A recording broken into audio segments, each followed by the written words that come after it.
नेपाल सरकारले आफ्नो स्वास्थ्य बीमा कार्यक्रममा आज एउटा सानो परिवर्तन गरेको छ। त्यसको थोरै जानकारी लिएर आएको छु। वर्तमान नेपालको संविधानको धारा 51 जमा नागरिकका आधारभूत स्वास्थ्य सम्बन्धी नीति अन्तर्गत स्वास्थ्य बीमा सुविधा पनि सुनिश्चित गर्ने भनेर उल्लेख गरिएको छ। त्यही धारा अनुसार नेपाल सरकारले 2072 सालमा स्वास्थ्य बीमा कार्यक्रमको घोषणा गर्यो। त्यसलाई 2074 सालमा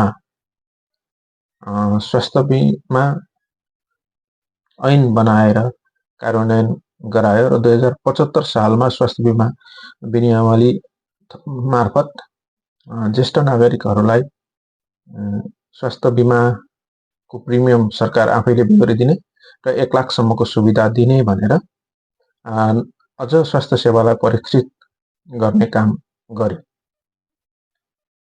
युनिभर्सल हेल्थ कभरेज कार्यक्रम अन्तर्गत नेपाललाई सन् 2030 सम्ममा दिगो विकास लक्ष्य प्राप्ति गर्ने उद्देश्यले यी सबै नियमहरू सरकारले कार्यान्वयन गर्दै लिएर गयो र नागरिकहरूलाई स्वास्थ्य बीमा मार्फत स्वास्थ्य सुविधाहरू थप गर्दै दिँदै गयो।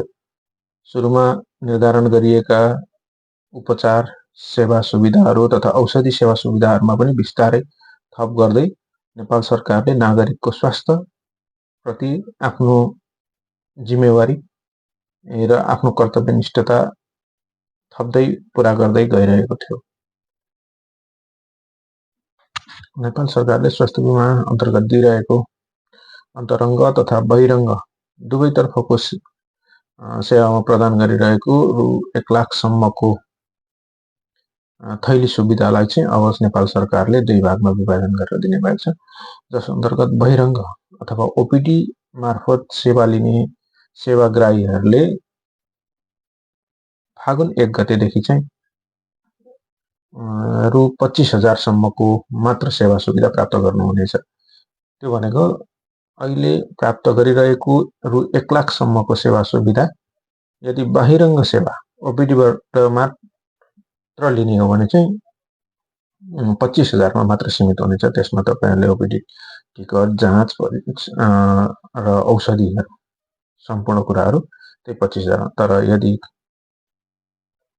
तपाईहरु अन्तरङ्ग विभाग अथवा आइपिडी भर्ना भएर पाउने सेवा सुविधाहरूको हकमा भने त्यो सुविधा 1 लाख नै कायम रहनेछ।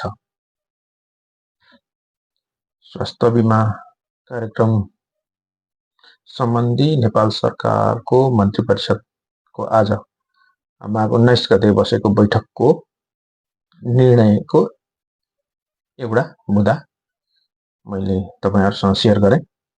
जानकारी कस्तो लाग्यो प्रतिक्रिया दिनुहोला। धन्यवाद।